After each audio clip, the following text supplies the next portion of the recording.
মুখাধাৰী এছামে চৰকাৰ গঠন কৰি পালন কৰাত ব্যৰ্থ হৈছিল আৰু আজি এই মুহূৰ্তলৈকে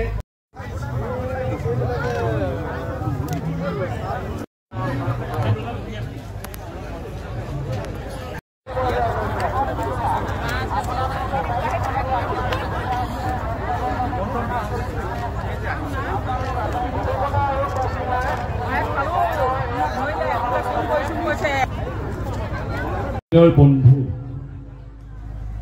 ৰাজীৱ শদিয়াৰ আজি আদ্যশ্ৰাদ্ধ চাউলুং চুকাফা ফুটবল যি টুৰ্ণামেণ্ট হয় ইয়াৰ চূড়ান্ত যিখন খেলৰ দিনা আমি ৰাজীৱ শদিয়াৰ নামত আমি এটি বঁটা দিয়া ইতিমধ্যে ঘোষণা কৰিছোঁ আৰু আজিও একেখিনি কথা কৈছোঁ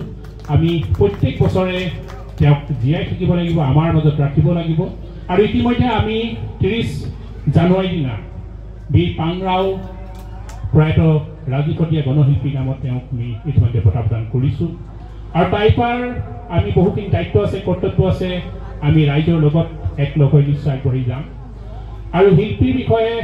বহু কথা আমি কয় গায়ক বহুত জন্ম হৈছে মই বহুতক কওঁ যে গায়ক জন্ম বহুতো হৈছে কিন্তু শিল্পীৰ যি মৰ্যাদা সেই মৰ্যাদা পাবলৈ হ'লে বহু কৰ্ম কৰিব লাগিব ৰাইজৰ হৈ গীত গাব লাগিব আৰু এই ক্ষেত্ৰত আমাৰ কিছুমান দায়িত্ব আছে তেওঁৰ পৰিয়ালৰ কথা আছে আৰু আমি বাৰে বাৰে দাবী জনাই আহিছোঁ তেওঁ যি পৰিবাৰ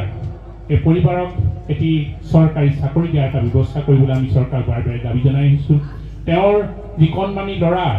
এই কণমানি ল'ৰাৰ নিশ্চয় দায়িত্ব আছে এই দায়িত্ব আমি ল'ব লাগিব আপোনালোকে ল'ব লাগিব সকলোৱে দায়িত্ব ল'ব লাগিব কিন্তু আমাৰ কেতিয়াবা খং উঠে চৰকাৰে আজি কৰিছে এজন গণশিল্পী জনতাৰ শিল্পীক যি মৰ্যাদা দিব লাগিছিলে সেই মৰ্যাদা কিন্তু চৰকাৰৰ পৰা যেনেকৈ আমি দেখুৱাত পোৱা হৈছিলে এনেধৰণে দেখিব পোৱা নগ'ল মুখ্যমন্ত্ৰী হিমন্ত বিশ্ব শৰ্মাই এবাৰ কিন্তু এটা আহি খবৰ নল'লে এয়া শদিয়াবাসীৰ প্ৰশ্ন তাইপাৰ প্ৰশ্ন ৰাইজৰ কিন্তু প্ৰশ্ন বনিয়াৰ ঘৰত যাব পাৰে তেওঁ বনিয়াৰ খবৰ ল'ব পাৰে কিন্তু থলগিৰি জনতাৰ খিলঞ্জীয়া জনতাৰ